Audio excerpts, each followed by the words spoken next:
Bienvenue à toi, François. Je suis très heureux de faire ce podcast avec toi. Merci pour l'invitation. Ouais, c'est super cool. Écoute, ce que je te propose, c'est dans un premier temps, de te présenter. Parce que même si tu es famous, au final, il y a quand même des gens qui ne te connaissent pas. Donc, vas-y, présente-toi, présente ton parcours. Oui, bien sûr. Bon, j'espère qu'on va surtout, parler, business en ligne avec toi aujourd'hui, mais pour être succinct, donc je suis investisseur entrepreneur.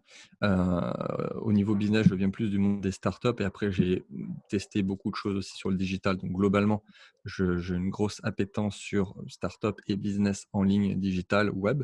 Ça va faire, on va dire, 10-11 ans maintenant que j'ai commencé, ma carrière d'investisseur entrepreneur. Et on va parler business aujourd'hui parce qu'effectivement, j'ai testé plusieurs business models et globalement, c'est toujours les mêmes choses qui reviennent et c'est là-dessus qui fait qu'on a une certaine réussite par rapport au business model qu'on lance, quel qu'il soit d'ailleurs. Yes, ok, c'est cool. Et avant de parler web business, j'aimerais qu'on parle très brièvement un petit peu de l'attitude, du comportement que doit adopter finalement un entrepreneur à succès. Est-ce que tu as des habitudes, des choses comme ça qui te permettent d'être toujours au top, quoi? Oui, alors c'est un très, très, très large sujet, ce genre de thématique. On pourrait, faire une émission juste là-dessus pendant des heures. Après, c'est vrai que, il y a une question d'habitude. Alors, on va peut-être plus parler de discipline que d'habitude, Ouais, heu et que globalement, ça vient par cette discipline et par, l'état d'esprit pour, on va dire, reprendre des termes en français, qui est fait sur le long terme. C'est-à-dire que il y a rien de magique, c'est pas une baguette magique, il y a pas de secret. Et le fait d'être discipliné va donner la réussite. Alors ça, je dis souvent que c'est des choix, difficiles qui donnent une vie facile avec du succès, comparé à la plupart des gens qui font des choix faciles et qui ont ensuite une vie difficile. Et donc la discipline, ça va être concrètement à commencer par un travail bien précis, clair, avec une énorme clarté par rapport à ce qu'on veut et vers où on veut aller et derrière mettre des process en place, que ça soit purement business, comme ça peut être même à titre personnel, sur sa propre organisation, sur comment on va fonctionner, mettre des démarches en place, de savoir travailler, quand travailler, se connaître aussi, ça c'est très important. Il y a des personnes, qui travaillent très, très bien le matin, qui vont se lever très tôt, d'autres, moi c'est pas mon cas, et ça va être de se connaître en premier lieu, ça fait une grande partie de la réussite sur son point là.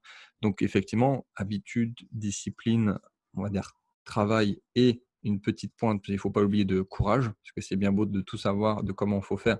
Si on passe pas à l'action et si dès qu'il y a un petit chose qui nous tourmente, on veut pas avancer, ça demande une part de courage. Donc c'est ce qui fait la différence entre la personne qui va vraiment réussir et la personne qui ne rebondit pas ou qui va rester dans l'échec ou qui globalement ne fait pas grand-chose. ouais, ok, je suis totalement en phase avec ce que tu dis. Du coup, juste pour qu'on remette aussi dans le contexte, donc toi, tu es plusieurs fois millionnaire, multimillionnaire, donc à la fois en crypto, en immobilier et puis en business en ligne, si je ne me trompe Oui. pas. Et du coup, l'idée, c'est de faire un focus sur le business en ligne. C'est ça. Oui, oui, alors c'est vrai que globalement, aujourd'hui, plus ça va et plus aussi je me spécialise dans l'investissement. Bon, l'investissement, alternatif, au rendement, ça reste quelque chose qui me passionne et qui est très particulier. Mais c'est vrai que au final, j'ai lancé plusieurs entreprises. Alors que ça soit du pur business en ligne, où là, ça reste un business model très particulier, où on peut très vite faire du cash, comme aussi sur, on en a déjà un petit peu parlé, du milieu des startups où là, c'est complètement différent dans la vision. C'est-à-dire on peut mettre des mois et des années sans avoir de retour financier, mais c'est voilà, c'est une société en hyper croissance et on peut avoir un énorme retour sur investissement in fine, comparé au business en ligne, on est plus sur quelque chose de un petit peu moins, rentable, scalable à long terme, mais par contre à court terme, on peut faire, du cash de suite. Donc oui, oui, clairement, on va focus là-dessus, on va parler de ça et j'ai un peu tout testé, hein, ça que ce soit du e-commerce pur, que ce soit de la prestation de services, que ce soit de la digitalisation d'entreprise. Il y a beaucoup, beaucoup, beaucoup de choses à dire, ouais. Ok, justement, là, on est le 10 septembre 2020. Qu'est-ce qui fonctionne aujourd'hui par rapport à ce que tu as pu tester? Alors, ce qui fonctionne, enfin, globalement, c'est pas de est-ce que ça ou ça fonctionne pas. C'est-à-dire que tout business plan ou business model peut être digitalisé. C'est-à-dire que même on l'a vu cette année 2020, s'il y a bien un sujet que les entreprises ont pris en sérieux, alors qu'il y en a certaines, ça faisait des décennies qu'elles ne voulaient pas y croire, c'est effectivement d'avoir une présence en ligne, déjà commencer par ça, et d'avoir des outils digitaux pertinents. Bon, on va commencer par les réseaux sociaux pour se faire connaître, pour communiquer avec nos clients ou futurs clients, et même après avoir si on veut aller un petit peu plus loin, avoir des processus de vente, de prospection en automatique et que tout soit digitalisé. On peut même avoir une entreprise complètement digitalisée. Yes, ouais. Et toi, si du coup on reprend Richa 30 ans, qui est ton nom finalement que tu utilises Ouais, c'est sur, la sur la marque toile, de ouais. fabrique en ligne. Oui. Yes. Comment tu as fait justement bah, pour passer de zéro à X milliers d'abonnés? Tu t'es Ah, il y expliqué un a, petit peu. alors, c'est un peu ce que je viens de dire, c'est qu'il n'y a pas de formule magique. C'est-à-dire qu'il y a certains qui vont vous dire oui, ça c'est la formule secrète qui marche en ce moment, ou celle-ci c'est celle qui marche parce que moi j'ai réussi grâce à celle-là. Tout le monde a raison en gros. C'est-à-dire que tout le monde a soit sa stratégie fétiche qui marche parce qu'on est aligné et parce qu'on a des appétences avec celle-ci, alors que le voisin, lui, ça ne va pas fonctionner. Ça ne veut pas dire qu'elle est mauvaise, c'est juste qu'il n'est pas aligné avec ou lui, ce n'est pas la bonne. Après, pour répondre concrètement à ta question, au début, il faut, on va dire, se focaliser, comme je l'ai fait, sur un, deux, trois grand maximum canaux euh, de marketing, de prospection, de vente.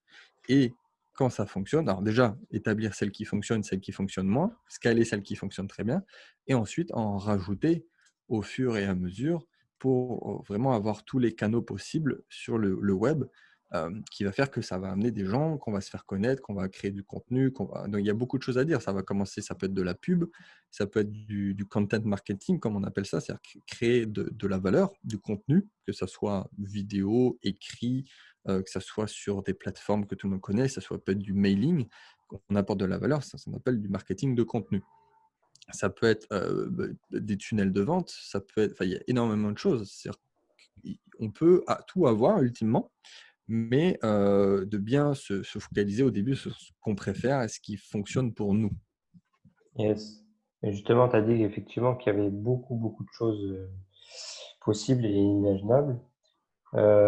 Si je prends un exemple, par exemple, je vais dire n'importe quoi, d'un coach de vie, par exemple. Oui. Comment il va faire, quels canaux il va utiliser pour se faire pour se créer une audience, par exemple. On parle beaucoup de génération de leads. Justement, quel lead il va utiliser pour se créer son audience? Bah, c'est un peu la même question. C'est-à-dire qu'au final, il va falloir regarder ce que la personne est prête à faire, ce qui lui plaît ou plaît pas. Je suis assez fan de ne faire que ce qui nous plaît et de ne jamais forcer sur ce qui nous plaît pas. Alors, c'est pas parce qu'on est mauvais au début que ça veut dire qu'on sera pas bon, qu'on prendra pas de plaisir. Je prends beaucoup de plaisir à faire des choses aujourd'hui qu'à l'époque, je m'aurais été dit que jamais je prendrais du plaisir. Mais on va dire qu'il y a quand même des fondamentaux. C'est-à-dire que pour moi, au bout d'un moment, la pub, par exemple, n'importe quelle entreprise digne de ce nom fait de la pub à un moment ou à un autre. Que ça soit le numéro 1 qui fait de la pub juste pour le principe, pour son branding, admettons voilà, McDonald's, Coca-Cola, enfin, ils n'ont pas besoin de pub, tout le monde les connaît. C'est juste qu'ils ont un positionnement sur lequel faire de la pub, un branding à maintenir, et c'est normal de faire de la pub. Comme les toutes petites entreprises, enfin, tout le monde doit faire de la pub, et un inconnu, si on parle d'un solo entrepreneur comme d'une entreprise, peut du jour au lendemain faire énormément d'argent, à trouver énormément de prospects et faire énormément de clients parce ils font une bonne campagne de pub bien ciblée avec une bonne offre et qui est adressée à la bonne personne. Donc ça, il faut se dire que c'est un fondamental. On n'est pas obligé de faire de la pub de suite, mais si on a validé son offre, qu'on sait à qui on parle et qu'on a un petit budget, il faut faire de la pub. Il y a des personnes qui ont très longtemps refusent d'en faire, et alors que ça peut être une solution. Et à l'inverse, des personnes qui, du jour au lendemain, balancent un budget pub avec quelque chose de cohérent et ils vont faire énormément de cash.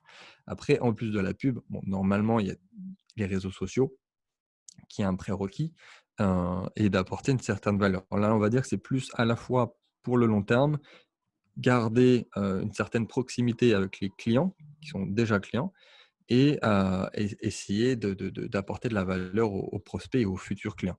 Après, on peut aller bien plus loin, on peut faire, on peut créer des événements, on peut créer des événements en ligne, on peut travailler son référencement naturel, on peut faire beaucoup de choses, travailler par affiliation, travailler avec des influenceurs. On est toujours dans le monde web, mais on va dire que les prérequis, vraiment, vraiment, c'est pub et réseaux sociaux, quoi. Yes, ouais. Bah, les réseaux sociaux, effectivement, on a l'idée en tête du tunnel de vente, qui sont là principalement pour attirer du trafic. Et ensuite, l'idée, c'est de convertir en prospect, quoi. Ah oui, là, on parle vraiment de génération de leads, hein. C'est, après les étapes suivantes, l'offre, le service qu'on propose ou la vente, c'est 2 domaines différents. Là, on parle vraiment de qu'est-ce qu'il faut faire en ligne pour se faire connaître et pour tout simplement avoir des gens avec qui travailler. Yes. Et du coup, est-ce que pour toi, le branding est obligatoire quand on démarre une activité en ligne? Oui, oui, oui, oui. C'est vrai que c'est, le branding, c'est quelque chose que la plupart des gens mettent de côté au début. Parce que bon, déjà, globalement, on est matraqué par, le marketing. Et évidemment, la vente qui est indispensable. Parce qu'on peut avoir le plus beau des marketing, s'il y a pas de travail qui est fait sur la vente, ça sert à rien. À la limite, il vaut mieux se focus sur la vente sans avoir de marketing et là, c'est déjà un peu plus intéressant.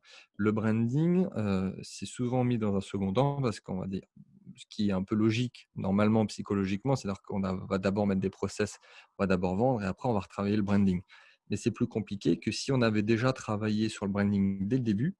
Branding, ça veut dire, pas mal de choses quand même, hein. Ça veut vraiment, son positionnement, la façon dont on va parler, quelles sont nos valeurs, qu'est-ce qu'on veut faire transparaître, enfin l'image qu'on renvoie, et qu'est-ce qui fait qu'on est unique, enfin notre disruption, notre unicité. Ça, c'est le branding et à ce moment-là, ça va être en fait, tout le reste va être beaucoup plus facile.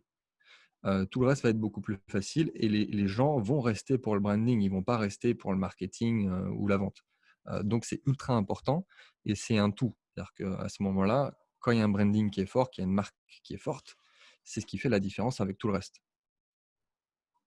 OK, ouais, ouais, ouais, c'est super intéressant là, ce que tu dis. Et tu as parlé tout à l'heure de marketing. Effectivement, l'une des erreurs qu'un débutant entrepreneur peut faire, c'est de tout miser sur le marketing et pas sur la vente. Oui, oui, alors là, c'est faire que du marketing, c'est une grosse erreur. Parce qu'on peut rester comme ça pendant très, très longtemps. Si c'est pas le marketing qui va faire rentrer du cash et encore plus s'il y a pas eu de travail sur le branding, ça le marketing va être compliqué. Heu et je prends souvent cette analogie, c'est enfin le marketing, c'est comme de la séduction pure. Si on reste que dans la phase de séduction et qu'on passe jamais à l'action, bah, ça peut durer très, très, très longtemps. Sauf que c'est pas le but, surtout pour une entreprise et encore une fois, s'il y a pas de branding, ça va être encore plus compliqué parce que si c'est flou, si c'est pas clair, s'il y a pas de positionnement, si c'est l'image et la proposition n'est pas forte, si tu as pas eu le travail en amont là-dessus, même si ça peut être très rapide au final, hein. On n'est pas en train de parler encore de branding à plusieurs centaines de milliers d'euros ou de millions comme les grosses entreprises font. Mais il faut un travail en amont quand même parce que ça va être compliqué s'il y a pas de branding. Si on est soft et qu'on plaît à personne et qu'on veut plaire à tout le monde en même temps, ça, c'est un branding qui vaut rien du tout, quoi. Ouais. C'est l'erreur effectivement que j'ai pu faire, mais à mes tout débuts, pardon. Et Ah bah, c'est vrai. après, je te rassure, c'est pas 99 des gens font l'erreur. Ouais, Il y a ceux qui comprennent pas, ils justement font une fixette sur le marketing et la vente, ils disent: «Bah, je comprends toujours pas», alors que ça va faire des années. Il y a ceux qui en abandonnent et il y a ceux pour qui, on va dire, ça va marchouiller. Ils font leur beurre, ils font tourner le truc, mais bon, ils vont jamais se caler parce que, encore une fois, c'est le branding, c'est un peu comme être un peu transparent. C'est OK, à force de faire du forcing et d'être bon en marketing, vente, on va faire de l'argent, mais c'est qu'on ne change pas grand-chose. Il y a 100 000 personnes qui pourraient faire ce qu'on fait où on n'a pas travaillé le positionnement, notre disruption et c'est très, très, très compliqué et surtout, la plupart des gens qui ne le font pas, c'est parce qu'ils ne savent pas. Ils savent pas ce qu'ils ne savent pas et forcément, ils vont jamais travailler là-dessus parce que ils croient qu'il y a que le marketing et la vente. ouais, ouais, ouais, c'est clair. Tu as parlé plusieurs fois justement de scalabilité, enfin scalable. Est-ce que tu Oui. peux définir ce terme? Parce qu'il y a peut-être des personnes effectivement qui ne connaissent pas encore ce mot. Oui, bah, le scaling, c'est tout simplement de la croissance. C'est de grossir et est-ce qu'on a une limite ou pas dans notre croissance? Euh, Est-ce que le scaling est vraiment scalable à l'infini ou est-ce qu'il y a un plafond de verre qui fait qu'on n'est plus scalable? Et on retrouve ce terme, on va dire, un peu partout, hein. On parle aussi de scaler, par exemple, en immobilier, c'est-à-dire qu'on commence doucement et après, par le fait qu'on est déjà bien investi, qu'on s'est montré à la banque qu'on investisse bien, bon, on peut scaler plus vite, on peut aller plus vite, avoir plus de financement. Et donc ça, c'est scaler, c'est la croissance. Et donc un business physique, purement physique, est très très difficile à scaler. Mmh. C'est-à-dire que le business à l'ancienne, il y en a qui réussissent, hein, qui ont créé des empires euh, avec du physique, mais c'est compliqué. Alors que plus on digitalise, plus potentiellement on devient scalable. Yes, ok. Ça, c'est une bonne définition. J'aimerais qu'on aborde un sujet qu'on peut essayer, enfin, qu'on peut mettre de côté aussi dès le début. Et c'est tout ce qui touche l'avatar client. Oui. On a tendance finalement à l'oublier. Est-ce que tu peux rappeler l'importance de bien définir son avatar dès le début, quoi? Oui, oui, bah, en fait, pour essayer de faire encore une autre métaphore, c'est comme chercher une aiguille dans une botte de foin. C'est-à-dire que si tu sais pas à qui tu parles, ça va être très, très, très compliqué. Donc, le client, l'avatar, enfin, tu l'appelles comme tu veux, le client type, c'est de vraiment savoir à qui tu parles, mais ça va au-delà de savoir que, ok, je parle, admettons, aux femmes de 25 à 35 ans. Bon, ça, on va dire que c'est le minimum viable. Mais ça va bien plus loin que ça, c'est savoir leurs besoins, leurs attentes, leurs souffrances, leurs peurs, leurs joies. Et à ce moment-là, quand vraiment on a défini tout ça, eh bien, ça devient beaucoup plus facile aussi pour le reste parce qu'on sait comment leur parler. Le marketing est tourné vers cet avatar, sur ce client-là. Et le copywriting, on va dire, donc, qui est la quatrième roue du carrosse avec le marketing, branding et vente, va être beaucoup plus pertinent parce qu'on sait à qui on parle et on sait quoi lui proposer. Bien évidemment, quand on part du principe que notre offre et service répond totalement à ce que veut notre client et qu'on ne veut pas lui vendre quelque chose dont il n'a pas besoin. Mais si on sait que c'est ce qu'il lui faut, il faut véritablement savoir voilà, connaître ses émotions, son histoire, par où elle est passée, vers quoi elle veut aller.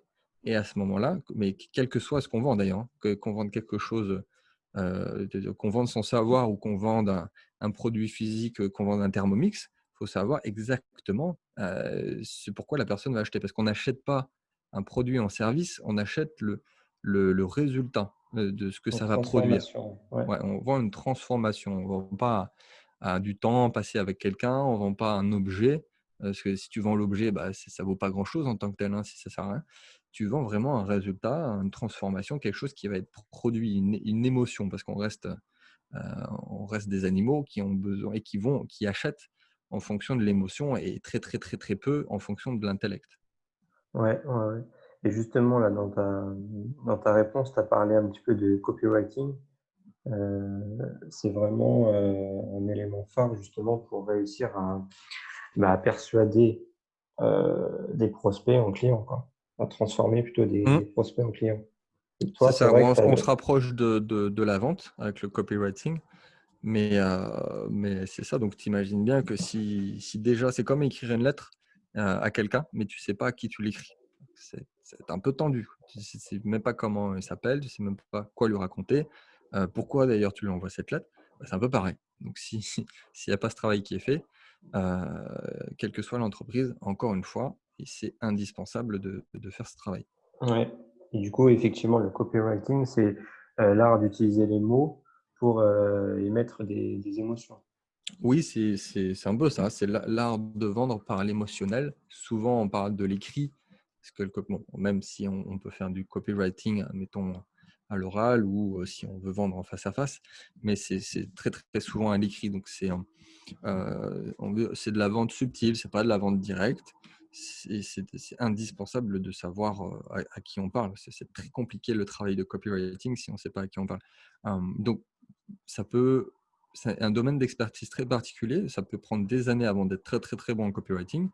Mais donc, voilà, c'est soit on va essayer de le faire soi-même, mais bon, forcément, ça ne va pas être formidable.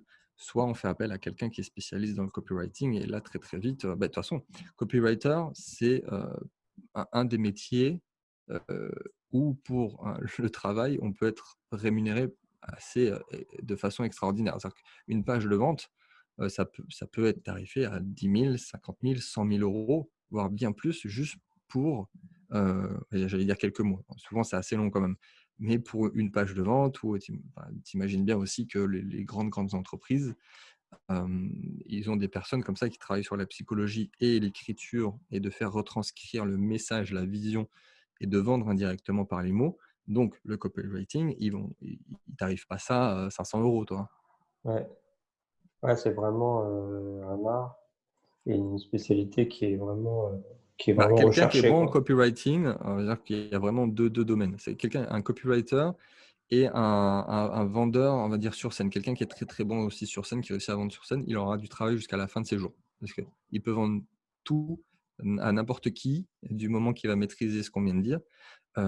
Et ça vaut de l'or. Parce que tu peux, on va dire, de tout perdre, ne plus avoir de clients. Bah, avec cette compétence, du jour au lendemain, tu peux de nouveau mettre ces choses en place tout simplement et repartir sur quelque chose de nouveau qui peut être complètement différent de ce que tu fais à chaque fois.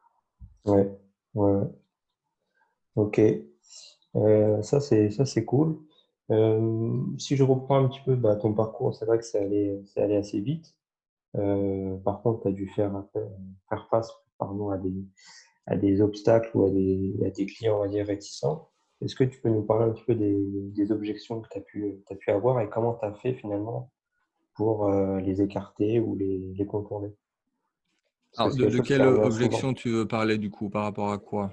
Bah, si par exemple, je reprends mon exemple de coach de vie qui veut vendre bah, ses coachings, donc il discute avec des prospects et bah, ces prospects ont toujours les mêmes objections Hmm. j'ai pas l'argent, j'ai pas le temps, ou des choses comme ça. On va dire que c'est les deux qui reviennent le plus souvent.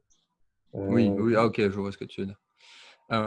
Oui, oui, c'est intéressant. Alors, déjà, là aussi, il n'y a pas de magie, c'est-à-dire qu'au bout d'un moment, pour déjà connaître les objections et ensuite pour pouvoir répondre à toutes ces objections, bah, va falloir avoir son client, enfin son potentiel client en face de soi. Donc, on revient sur ce qu'on a dit déjà, avoir au moins un travail qui est fait sur le client type et surtout bah, l'avoir en face de soi et se prendre ses objections dans un premier temps. C'est pour ça il faut aller au charbon et relever toutes les objections. Parce que, ok, on peut deviner, comme tu as dit là, tu as cité les deux plus connus, mais bon, évidemment, il n'y en a pas que deux et tu en as plusieurs dizaines qui vont être sortis en fonction de la thématique dans laquelle tu es, fonction de l'offre et du service que tu proposes, tu vas en avoir plein. Et donc ça, on va dire, c'est un travail à faire sur plusieurs jours, plusieurs semaines, plusieurs mois. Tu auras toujours même potentiellement une nouvelle objection qui va venir dans 6 mois. Donc, jamais pensé, il n'y a qu'une seule personne qui t'a posé cette objection-là. Et de savoir y répondre. Et donc, au fur et à mesure, tu vas pouvoir répondre à toutes les objections.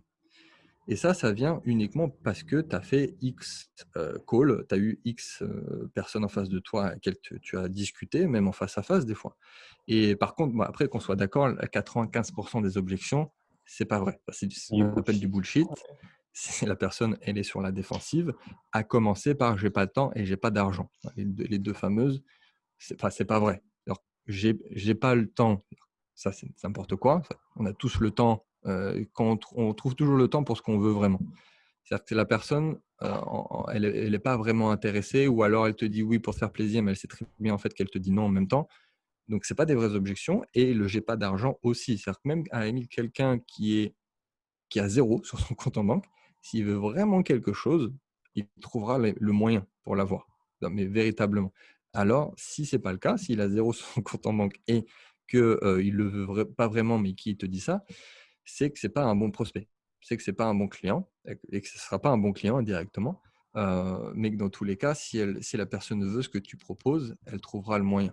Alors que je peux te garantir, euh, moi, à titre personnel, sur tout ce que j'ai voulu, j'ai toujours trouvé l'argent pour. Même des fois, au début, je n'avais pas ce qu'il fallait. Même des fois, c'était des chiffres mirobolants. Je voulais être accompagné par une certaine personne. Je voulais telle offre, tel service. Je disais oui, oui, et je me démerdais pour trouver l'argent. Mais c'est parce que je voulais vraiment. Et du coup, j'avais cette souffrance, cette croyance, cette peur que peut-être avait défini la personne en face de moi. Et j'ai pas dit: «Voilà, j'ai pas l'argent». Par contre, ça reste une fausse objection, la plupart du temps. Mais il reste quand même des cas où ça va être vrai. C'est pour ça que je dis que c'est 95 du temps. Des fois, c'est pas le bon timing. Des fois, effectivement, ça peut être à titre personnel, ça peut être une séparation, un déménagement et c'est vraiment pas le bon moment. C'est pas le bon timing ou c'est pas Ouais. financièrement, c'est compliqué. Dans quelques cas, c'est vrai, il faut pas être buté pour se dire: «Non, mais systématiquement, c'est du bullshit». À ce moment-là, tu essaies de comprendre la personne et tu lui dis: «Bon, bah, très bien, on se rappelle dans quelques semaines, dans quelques mois quand ça sera le bon timing». Mais voilà, pour conclure là-dessus, on est bien d'accord que la plupart du temps, c'est pas vrai. Ouais, c'est souvent du bullshit, ouais. Je suis d'accord. Et justement, là, si je reviens par rapport à ça, quand, quand par exemple, elle te dit que c'est trop cher, quand tu as proposé ton offre et que la personne en face de toi te dit que c'est trop cher, est-ce que tu confirmes qu'il ne faut pas baisser son fut? C'est-à-dire qu'il ne faut pas revoir ses prix à la baisse parce que tu as essuyé un non? Ah bah, bien sûr que non, c'est surtout ce qu'il ne faut pas faire. C'est limite, c'est l'inverse qu'il faut faire. Alors déjà, faut se mettre dans la position où, techniquement, c'est toi qui apportes de la valeur. Ici, c'est toi qui vas délivrer. Donc Yes, mais c'est vrai que techniquement, quand tu c'est commences, excuse-moi François, mais quand tu commences, tu es pas très serein, tu as pas forcément une ah confiance en oui, ta oui, ça boîte, je l'entends bien, tu es pas serein donc quand tu as tu envie démarres. d'avoir ton premier client, par exemple. Mais le principe, c'est le même. C'est-à-dire que c'est toi qui délivre, c'est toi qui as la chose. C'est toi qui as soit la connaissance, soit le savoir-faire et donc en fait, c'est toi le prix. C'est-à-dire que techniquement, c'est pas toi qui cours après quelqu'un qui va te donner de l'argent, comme la plupart des gens font. C'est l'inverse, ça doit être les personnes que tu as, au téléphone, en face à face, qui doivent tout faire pour t'avoir toi, parce que c'est toi qui as la chose, la fameuse. On ne sait pas ce que c'est, mais c'est toi c'est toi qui l'as. Donc déjà, avoir cet état d'esprit-là où tu retournes la chose, où c'est toi le prix et non, c'est pas l'inverse, tu as pas besoin d'argent, c'est complètement différent dans ta façon de parler, ta façon de rebondir, de te comporter, même ton body language, même si ça se voit pas au téléphone, par exemple, mais tout est littéralement lié à ton positionnement. Après, si tu as ce genre de réflexion-là au début, c'est sûr que ça va être un peu compliqué. Mais il faut surtout pas descendre, il faut avoir le réflexe inverse, limite, il faudrait augmenter le prix. Ça veut dire que tu es peut-être dans un entre-deux, c'est-à-dire que c'est peut-être trop cher pour quelqu'un, mais pas assez cher pour quelqu'un d'autre. Et là, tu augmentes tes prix et effectivement, tu enlèves tous ceux pour lesquels c'est pas assez cher, et c'est trop cher, pardon. Et là, peut-être que tu vas parler à quelqu'un pour lequel, OK, là, ça vaut vraiment ce que ça vaut et la personne va t'acheter. Mais si tu brades tes prix, le réflexe que la plupart des gens ont, eux, tu vas te retrouver face à, bah, du coup, justement, 95 des gens qui baissent leur prix. Donc, tu vas être dans cet océan de personnes qui baissent leur prix et personne s'y retrouve et c'est la course à celui qui fait le moins cher. Et en plus, ça va être un cercle vicieux parce que si tu baisses tes prix, bah, du coup, derrière, tu vas essayer de vendre à quelqu'un d'autre derrière, mais tu vas baisser tes prix. Donc, tu vas être obnubilé par vendre. Du coup, tu vas moins bien livrer à la personne à qui tu as vendu. C'est le serpent qui se mord la queue parce que tu vas être toujours à essayer de faire du cash parce que tu as baissé tes prix. Ouais, ouais, mais au moins, Euh, on est bien d'accord là-dessus, il faut surtout pas, revoir son offre non, parce si qu'en on est en bien fait, et en plus, positionné. c'est toi qui décides du prix. Enfin, c'est pas le client. Si toi, tu as un prix, c'est que normalement, tu as travaillé dessus. Tu sais combien la personne va avoir comme retour sur investissement derrière. Tu sais, toi, combien tu as de charges, de dépenses de ton côté. Et tu sais ce que la personne va obtenir. Donc, le calcul, normalement, est fait avant. Donc, il n'y a pas de question de baisser ou d'augmenter. Tu augmentes. La seule option, c'est que tu vas augmenter si effectivement tu commences à avoir trop de clients. Là, tu vas dire, bah, OK, bah, je double mon tarif parce que j'ai 3 fois trop de personnes. Et là, déjà, ça va faire un écrémage. Tu vas travailler autant, mais tu vas faire plus. Par contre, tu ne vas pas baisser parce que les gens vont te dire, ah non, mais c'est trop cher ou j'en sais rien. Non, c'est juste que peut-être tu ne sais pas encore bien vendre ou que tu as pas eu les bons prospects. Mais non, il ne faut surtout pas baisser le tarif, et là, pour le coup, alors j'ai jamais fait cette erreur. Par contre, au fil des années, j'ai toujours augmenté par contre. Quel que soit, que ça soit un infoproduit, que ça soit du consulting pur, du coaching, j'ai toujours augmenté année après année, mes tarifs. Mais surtout, ce qui est le plus important pour, l'entrepreneur, à la limite, c'est pas forcément le prix ou le tarif, c'est le temps que ça te demande, l'énergie que ça te demande, surtout si tu veux scaler et que tu as quelque chose de bien précis à construire, qui est important pour toi avec une vraie vision. Ouais, ouais, ouais, je suis totalement d'accord avec toi. OK. Tu as parlé plusieurs fois depuis le début de délégation, déléguer des tâches, des choses comme ça, Oui, c'est important. Ouais. pour faire ce qu'on a envie de faire finalement. À partir de quand finalement tu peux être en mesure de déléguer des choses? Bah, j'ai Ouais, envie de te dire dès le début, en fait. Dès le début. C'est une question très, très, très importante et il y en a plein qui se triturent les méninges là-dessus. Mais oui, il faut déléguer parce que, enfin, déjà, tu peux pas être bon partout. Ça, c'est vrai. La ouais, personne qui veut tout faire, alors, il y aura déjà la première chose qui va arriver, c'est que tu vas passer 18 heures par jour à travailler. On ne veut pas de ça. Et surtout, bah, je ne connais personne sur terre qui est très bon dans ce qu'il fait, qui est très bon en marketing, qui est très bon en vente, qui est très bon en compta, qui est très bon en finance, qui est très bon en fiscalité, en optimisation. Enfin, ça n'existe pas. Donc, tu vas déléguer au plus vite. Alors, il y a deux choses, on va dire, à déléguer au plus vite. C'est là où tu es très mauvais. Et j'irai même plus loin, c'est à la limite, si tu ne veux pas déléguer parce que ça te coûte trop cher, c'est à la limite, ne le fais pas. Même à la limite, la compta, je préférais à l'époque me prendre un malus parce que je n'avais pas fait ma déclaration que passer du temps à faire de l'administratif, à faire de la paperasse parce que je n'aimais pas ça. Et deuxième chose, donc là, la première, c'était ce qu'on n'aime pas, c'est là où ça nous demande du temps et de l'énergie et c'est pas là où on est le meilleur. C'est pas notre domaine d'excellence et c'est pas là où on doit passer du temps tout simplement. Et mm, ça peut se faire dès le début. C'est-à-dire que, bon, il y a des domaines où en fait, c'est gagnant-gagnant. C'est-à-dire que tu sors rien de ta poche tant que c'est pas rentré. À commencer par la vente. Il y a des personnes qui sont spécialistes, un commercial, un vendeur, qui tant qu'il n'aura pas vendu ton offre ou ton service, n'aura pas sa commission. Donc, ça coûte rien. Donc, on délègue très, très vite la vente, par exemple. Et du moment, c'est aussi pour ça que on revient à un point très fondamental, on va dire, d'une entreprise, c'est de d'abord se focaliser sur la vente et non pas le marketing. Parce que du coup, en faisant ça, tu fais rentrer du cash et le cash, bah, ça te permet de déléguer du coup très très vite. yes, donc c'est ça l'idée, oui, c'est faire de la croissance, faire du chiffre pour ensuite déléguer à ce que tu vas me dire, hein, des choses que tu n'as pas envie de faire ou que. Oui, oui, bah, il y a vraiment deux points très importants sur d'abord se focaliser sur la vente, c'est que voilà, comme on a dit, ça fait du cash, on peut déléguer. Et de deux, on ne l'a pas mentionné, mais ce qui est également très important, c'est que tu testes ton produit ou ton service dans la vraie vie. Parce que tu peux aussi avoir l'autre scénario où tu peux, pendant, admettons, 6 mois, un an, travailler sur quelque chose et te rendre compte que personne n'en veut. Ce serait vraiment dommage. Alors que si tu testes ton truc au bout de 2 semaines, au bout de 2 mois, bah, là, au moins tu as des retours, tu as des feedbacks, ce que ça plaît, ce que ça plaît pas, qu'est-ce que j'optimise et tu te retrouves avec le produit presque parfait dans 6 mois, 1 an, en plus d'avoir fait rentrer du cash. Yes. Ouais, parfait. Je suis aussi en phase avec ce que tu dis. Donc, si on reprend un petit peu depuis le début, à 2020, ça a été une année assez mouvementée, notamment à cause du Covid ou des choses comme ça. Donc, il est primordial finalement d'avoir une présence en ligne Bah, pour ça, je ne te veux se. pas. Déjà même avant, Oui, mais avant encore, aussi, mais disons que ça a été le encore tournant, je plus pense. maintenant. Ouais. Si tu veux pas te faire, bah, si tu veux pas faire faillite ou des choses comme ça, je pense que c'est un passage obligatoire maintenant pour tout le monde, que ce soit dans Bah, n'importe quel type. oui, oui, oui, clairement. C'est-à-dire que, il y a un gap en fait qui s'est creusé entre ceux qui refusaient et qui ne le font toujours pas, qui ont effectivement perdu en chiffre d'affaires ou voire encore pire, qui ont fait faillite et à l'inverse, ceux qui étaient déjà très, très bien avancés sur la digitalisation et qui ont fait plus de ventes, qui ont fait plus de chiffres, à ce moment-là, pendant cette période en 2020, pendant la crise, de mars, avril, mai, où tout était fermé, donc oui, oui, ça c'est indéniable.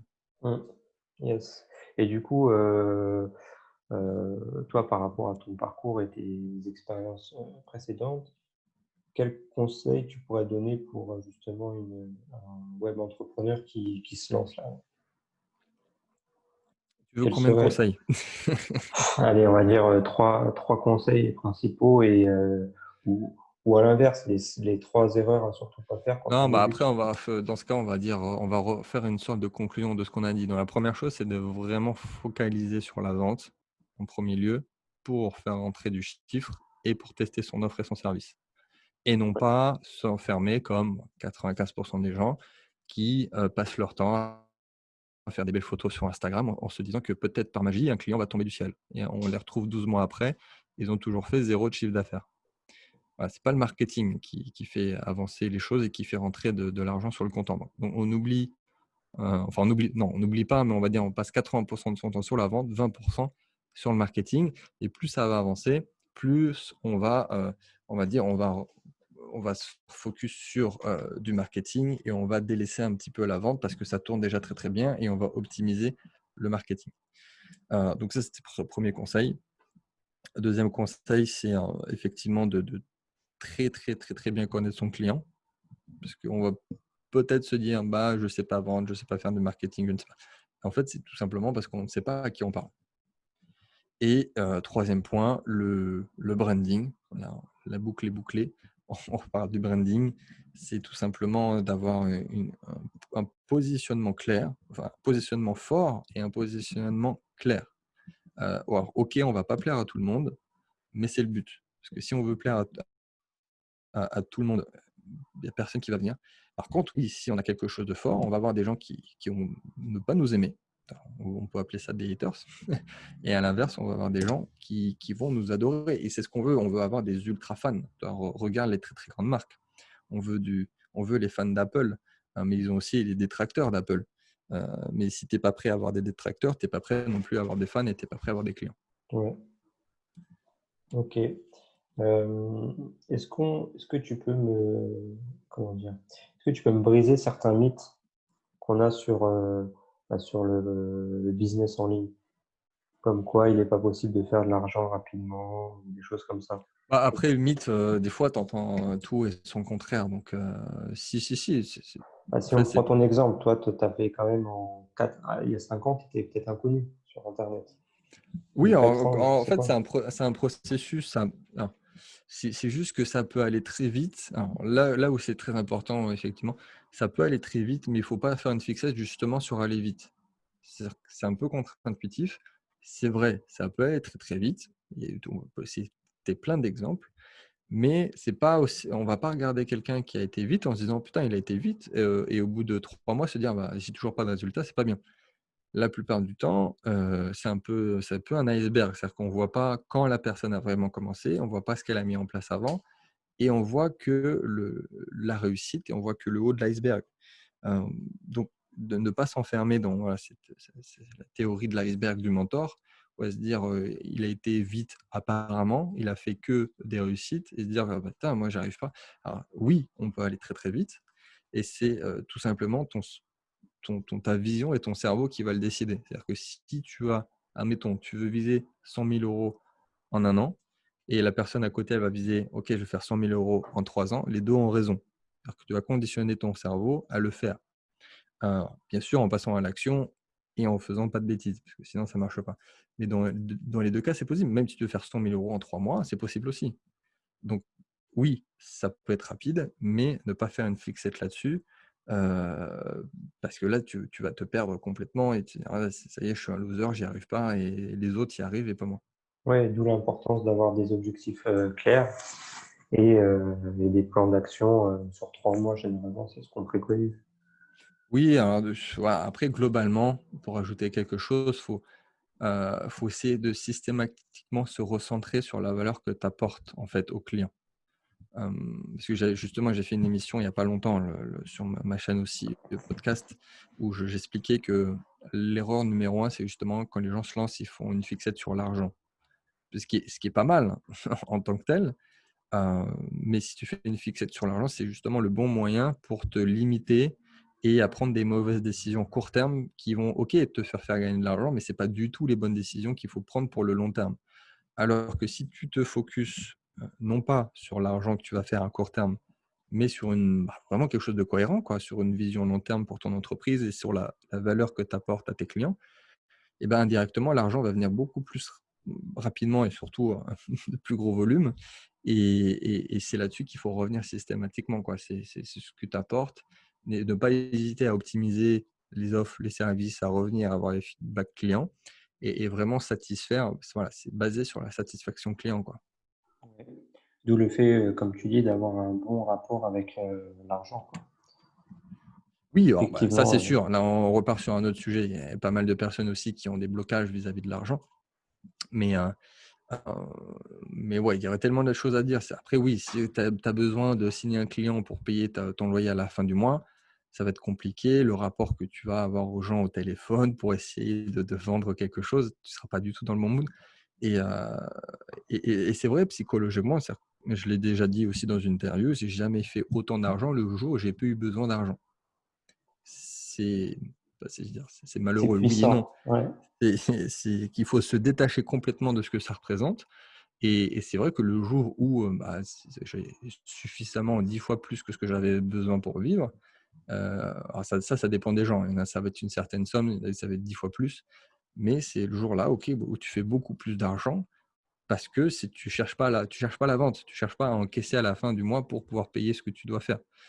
Non, là, si tu cherches juste à proposer quelque chose de valeur pour quelqu'un qui a besoin de toi. Et forcément, la relation n'est pas du tout la même et indirectement, tu fais plus d'argent, tu fais plus de ventes. Yes, ouais, ouais, c'est clair. Bon, effectivement, on a un petit peu dérivé par rapport au thème du jour, mais je pense que c'est aussi important de connaître un petit peu toutes ces facettes qui voient finalement dans le quotidien d'un entrepreneur, hein. Je sais pas si tu es d'accord là-dessus. Mais en tout cas, aujourd'hui, effectivement, en 2020, il faut être sur Internet. C'est encore le bon moment, il n'est pas trop tard. Ah Euh, non, non, bah on est, même techniquement, c'est jamais trop tard, mais même on est encore, surtout pour des business très à l'ancienne ou traditionnels, même sans aller chercher très très loin, même un restaurant par exemple. On est encore en Europe, en France, parce on a un petit train de retard par rapport aux États-Unis, où on va dire que les tendances de marketing viennent de là, où on a encore beaucoup, beaucoup, beaucoup de choses à faire. Et il y en a certains qui viennent à peine de s'en rendre compte avec ce qu'on vient de vivre en 2020. yes, Le ouais, potentiel est énorme pour ces entreprises et pour les gens qui veulent, toi par exemple, qui est prestataire de services, qui aide ce genre d'entreprise. Donc tout est à faire, j'ai envie de dire. Et c'est que le début par rapport à ce travail de digitalisation. yes. Ok. Bah écoute, je sais pas si tu as d'autres choses à rajouter, François. Euh, Oh, Bah, après, globalement, c'est je sais que tu as plein de trucs à dire, mais ouais, non, non, mais c'est pour ça que je dis au début que ça pourrait durer des heures, hein. C'est globalement de savoir où on va. Alors, c'est un vrai développement à la fois personnel et professionnel. C'est-à-dire d'avoir une très, très grande clarté sur ce qu'on veut. Bon, ça fait écho à ce que je viens de dire sur l'argent, mais pas juste. En fait, tu fais pas un business pour faire de l'argent. C'est-à-dire que c'est pas. Enfin, à l'époque, oui, il y en a qui le faisaient. Tu peux faire du business pour faire de l'argent, mais plus aujourd'hui, surtout vu le monde dans lequel on vit. Tous ceux qui font ça ou tous ceux qui sont dans ce j'appelle la financiarisation de l'économie, enfin, ils vont pas faire long feu et au bout d'un moment, quand on va sortir de là, surtout avec les problèmes qui vont arriver économiques, bon, ça c'est un autre sujet, c'est de vraiment, tu crées pas une société pour faire de l'argent, mais pour apporter de la valeur. yes, totalement en phase avec ce que tu dis. Où est-ce qu'on peut te retrouver du coup, François, pour te Et suivre? Parce que du coup, bien, un peu partout, quand on parle de digitalisation, à commencer par le site web, sur tous les réseaux sociaux, que ce soit Instagram, Facebook, LinkedIn, sur YouTube. Il y a aussi une newsletter pour avoir des nouvelles. Et on organise aussi, bien que ça soit digital pour la plupart de nos activités, on organise aussi pas mal d'événements physiques, que ce soit des séminaires sur plusieurs jours, comme des plus petits ateliers sur des demi-journées, par exemple. Voilà, c'était une année très particulière, mais en temps normal, on fait aussi des événements physiques. ok, et du coup, entre nous, là, le dernier mot de la fin, même si c'était une année difficile, est-ce que pour toi, ça a eu un impact ou au contraire, tu as pu faire plus d'argent? La deuxième réponse, Thomas. Voilà, on est d'accord. Donc C'est, c'est possible. c'est... C'est ce que je voulais Ah faire bah, comprendre aussi aux bien gens. sûr. Sur Parce que mes différentes activités en plus. Donc, c'est même pas une exception, c'est toutes. toutes confondues. Toutes. Yes, bah, super. Bah, écoute, je te remercie en tout cas d'avoir pris le temps pour ce podcast. Bah, merci à toi Euh, encore une fois. et puis, bah, je te souhaite bonne continuation. À très bientôt, Thomas. Merci François. Ciao.